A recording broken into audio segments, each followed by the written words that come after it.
Bom dia, boa tarde, boa noite, meus queridos alunos. Aqui quem vos fala é o professor Ioannis de Química e estamos iniciando aí a aula número 2, correspondente à situação de aprendizagem número 2 do terceiro ano, primeiro bimestre.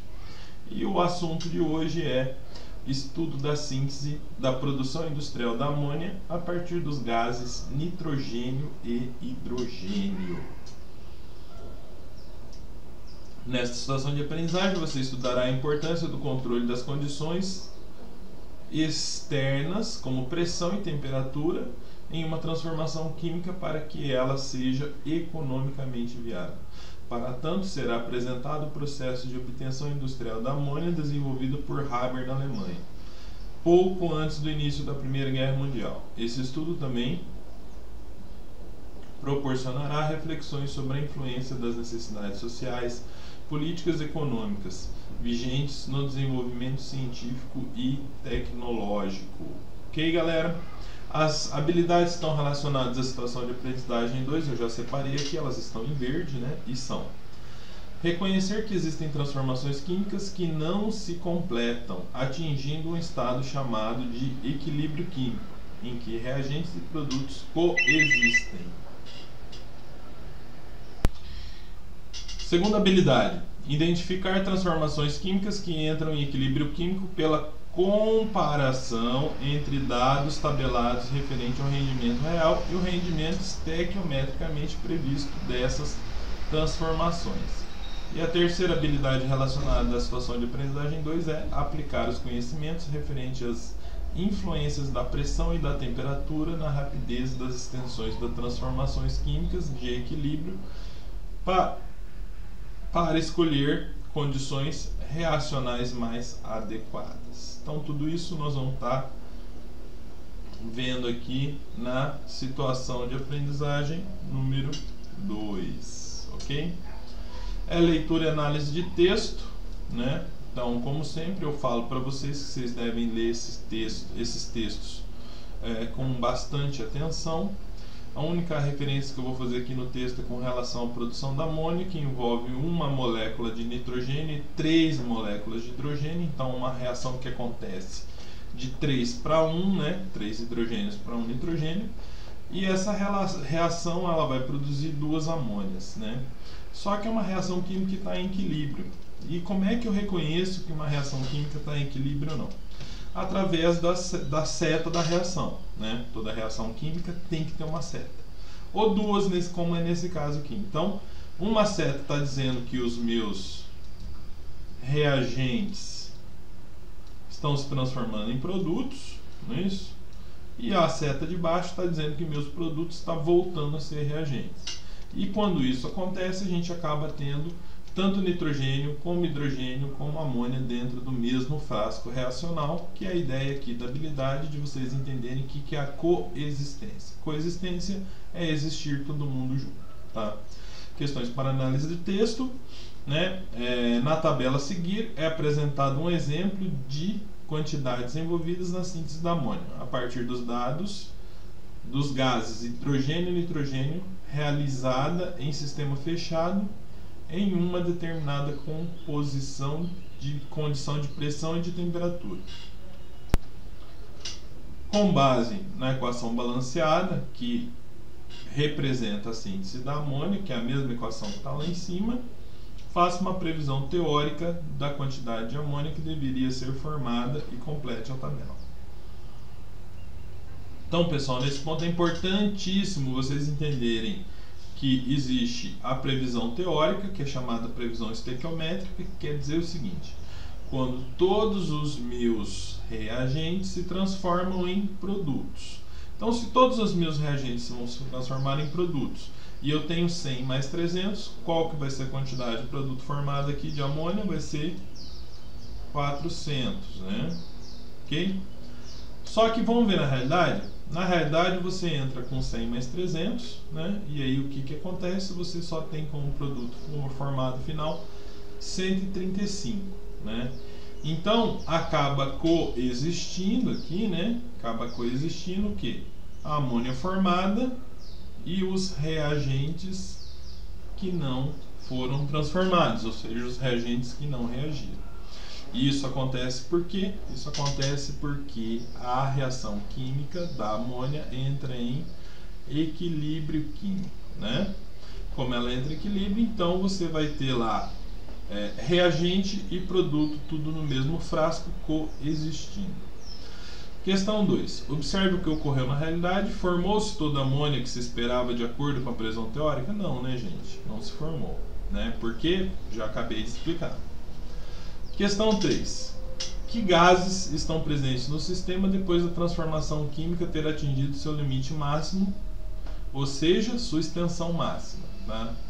Vou falar isso só dessa vez, apesar de eu já ter falado. Então, quem são os gases que vão estar lá presentes depois que a reação química entrou em equilíbrio químico? E entrar em equilíbrio químico é chegar no máximo de sua extensão, ok? Então, depois que ela entra em equilíbrio químico, quem são os gases? Nitrogênio, hidrogênio e amônia. Saiba mais.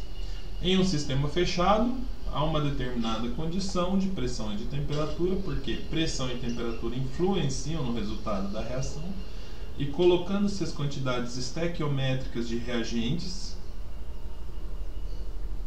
podem ocorrer transformações químicas, como a de síntese da amônia a partir dos gases nitrogênio e hidrogênio, que atingem uma extensão máxima onde coexistem reagentes e produtos.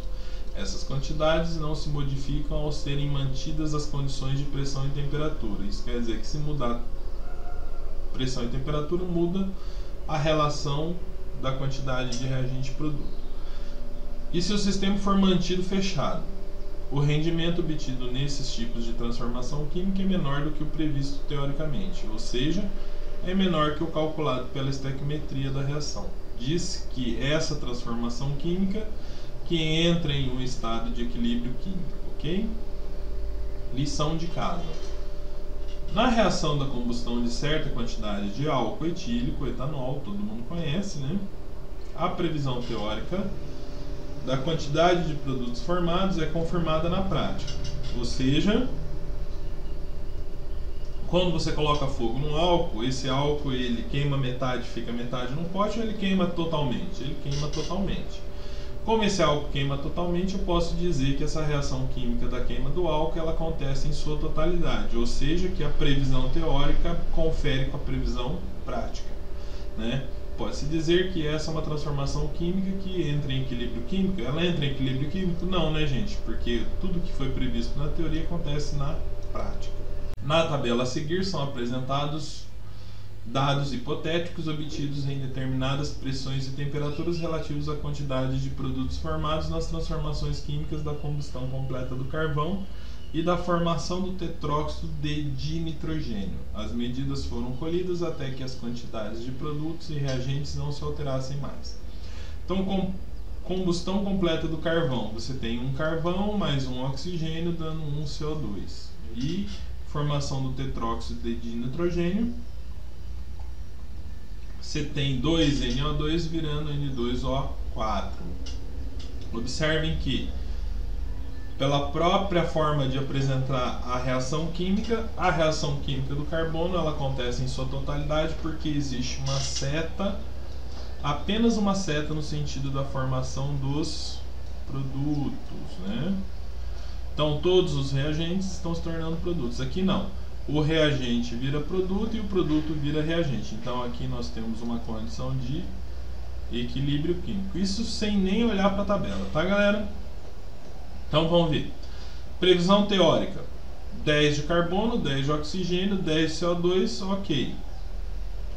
E realidade: 10, 10 e 0. Então a realidade confere com a teoria. E no tetróxido de dinitrogênio eu tenho 10 e 5, né? Reagente e produto na previsão teórica. Na realidade eu tenho 10, 3 e sobra 4 NO2. Então,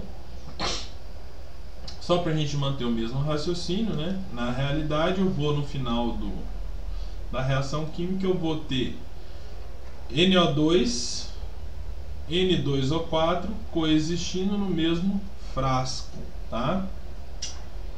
Continuando aqui, ó, analise os dados da tabela e responda: alguma dessas reações atingiu o equilíbrio químico? Sim, né? A do tetróxido de nitrogênio atingiu o equilíbrio químico. Justifique. Como é que se justifica? Dizendo que existem aqui, né, reagentes não transformados, então ela só pode estar em equilíbrio químico.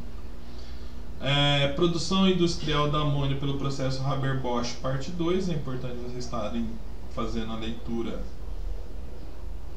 com bastante atenção desse texto, né? Que é onde fala que Haber-Bosch conseguiu equacionar o problema da produção da amônia fazendo vários experimentos variando pressão e temperatura. Então, antes de começar a responder as questões, né, olhando nessa tabela aqui, ó, aqui nós temos pressão, aqui nós temos temperatura. Qual que é o melhor rendimento, né? O melhor rendimento é esse aqui, né? E qual que é o pior rendimento? O pior rendimento é esse aqui. E o que isso quer dizer pra gente? Quanto maior for a pressão e menor for a temperatura, maior será o rendimento, tá? Quanto menor for a pressão e maior for a temperatura, menor será o rendimento, ok? Questões para análise do texto. Observe a tabela, avalie qual seria a melhor condição de pressão e de temperatura para obter maior quantidade de amônia possível. Já acabei de fazer isso com vocês aí, né? Ó. Questão 2. O que você faria para obter mais amônia? Um rendimento melhor, a 400 e a 500 graus Celsius. Então, a 400 graus Celsius, cadê? O que você faria aqui? Você aumenta a pressão para aumentar o rendimento. E a 500, a mesma coisa, né? Complete. Ao se aumentar a pressão, aumenta o rendimento da reação da síntese da amônia. Questão 4. Qual que é o rendimento da síntese da amônia a 400 graus a 500 atmosferas? Né? E qual que é o rendimento da síntese da amônia a 600 graus e a 500 atmosferas? Então vamos olhar lá na tabela. Qual que é o rendimento a 400 e 500 e 600 e 500? Então nós temos 400 e 500, 60,6, não é isso? E 600 e 500. 600 e 500. Então nós temos 60,6 e 20,8. Continuando aqui. Complete. Ao se aumentar a temperatura, o rendimento diminui, né? Ao se completar a temperatura, o rendimento da reação da síntese, há uma queda no rendimento da reação da síntese da amônia. E questão 6, explique por que é importante escolher e controlar as condições de pressão e de temperatura na produção da amônia pelo processo Haber. Então, por que é importante fazer o controle? Porque se você não fizer um controle correto da pressão e da temperatura, você não vai ter o resultado desejado no final da reação química, né? Lembrando que quanto maior a pressão e menor a temperatura, maior é o rendimento. Mas tem um porém aí. Quanto maior a pressão e menor a temperatura, quanto menor a temperatura, mais tempo demora para a amônia começar a se formar, né? Então, se ela vai demorar mais para se formar, eu vou transformar o meu processo num processo mais longo. Então, tem que ver o que é mais, o que é melhor para uma empresa, né? Demorar mais tempo para fazer a produção e produzir maior quantidade, ou produzir um pouco menor quantidade e num tempo mais rápido, né? Como é que você vai dosar isso? Controlando a pressão e a temperatura. Como já tínhamos concluído, em um sistema fechado, quando uma determinada pressão e uma determinada temperatura, uma transformação atinge a sua extensão máxima. Lembrando que extensão máxima é o equilíbrio químico, né? Isso é quando coexistem reagentes e produtos, né? Então a gente tem equilíbrio químico quando coexistem reagentes e produtos. E suas quantidades não se modificam mais, né? Ou seja, entrou em equilíbrio químico. Disse que a transformação química atingiu o equilíbrio químico. Ao estudar a síntese do gás amônia a partir dos gases hidrogênio e nitrogênio, pode-se perceber que o aumento da temperatura provoca uma diminuição da extensão da reação. ou seja, a quantidade de amônia formada diminui. Observou-se também que o aumento da pressão do sistema favorece a formação da amônia. Lição de casa. Vamos analisar mais uma situação. Considere que um analista químico resolveu repetir o procedimento de Haber. Para tanto, colocou em um frasco gás hidrogênio e gás nitrogênio na proporção e quantidades de matéria de 3:1, que é a proporção estequiométrica. E ele colocou a 400 graus e uma pressão de 200 atmosferas. A amônia começou a se formar.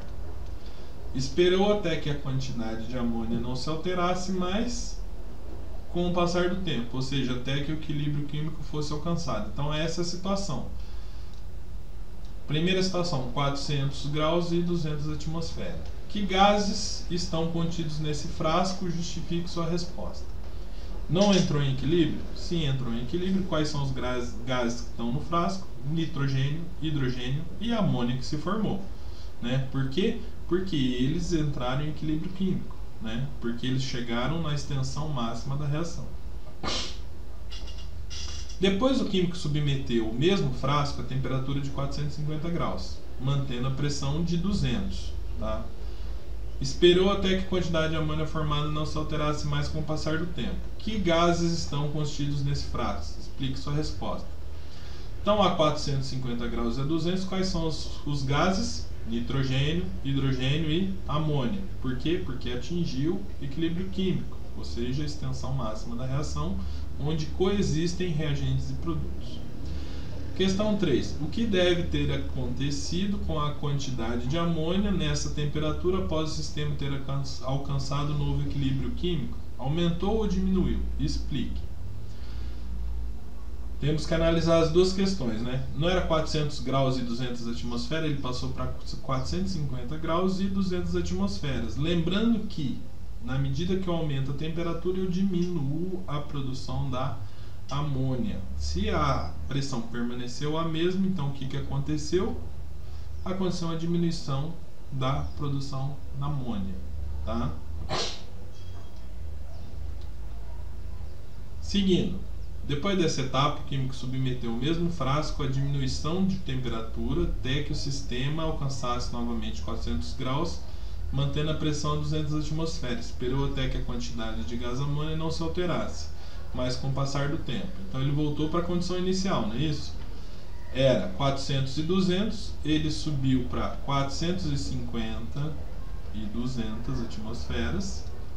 Ou seja, diminuiu um pouco a produção da amônia, né? Ela voltou a ser reagente e depois no final ele volta para a condição inicial, que é 400 graus e 200 atmosferas. O que você supõe que tenha acontecido com a quantidade de gás amônia, que é o nosso produto, que coexiste com gases nitrogênio e hidrogênio em equilíbrio? A quantidade de amônia aumentou.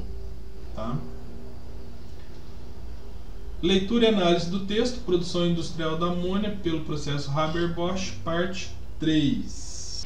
Bom, galera, façam uma boa leitura do texto, né? Haber-Bosch, parte 3. E vamos dar continuidade à nossa atividade. Bom, uma vez que vocês fizeram uma boa leitura do Haber-Bosch, parte 3, registre o que você aprendeu sobre a síntese da amônia e pelo processo Haber-Bosch. Chegamos ao final da situação de aprendizagem 2, né? Essa pesquisa em grupo aqui, se for para realizar, nós vamos realizar em sala de aula. Mas mesmo assim é interessante vocês darem uma olhada em quantos produtos podem ser formados a partir da produção a partir da amônia, né? Lembrando vocês que a amônia é um gás inerte. E esse gás, enquanto ele está no ar, ele não tem grandes utilidades. Então é um grande desafio transformar o nitrogênio em amônia. E foi isso que Haber-Bosch se propôs a fazer lá no início do século passado. Com sucesso, utiliza-se esse método até hoje, né? E a partir da amônia é possível fazer muitos outros materiais. Aqui estão apenas alguns, tá? Então ela é extremamente importante aí para o ser humano, ok? Um forte abraço a todos, né? E até a próxima.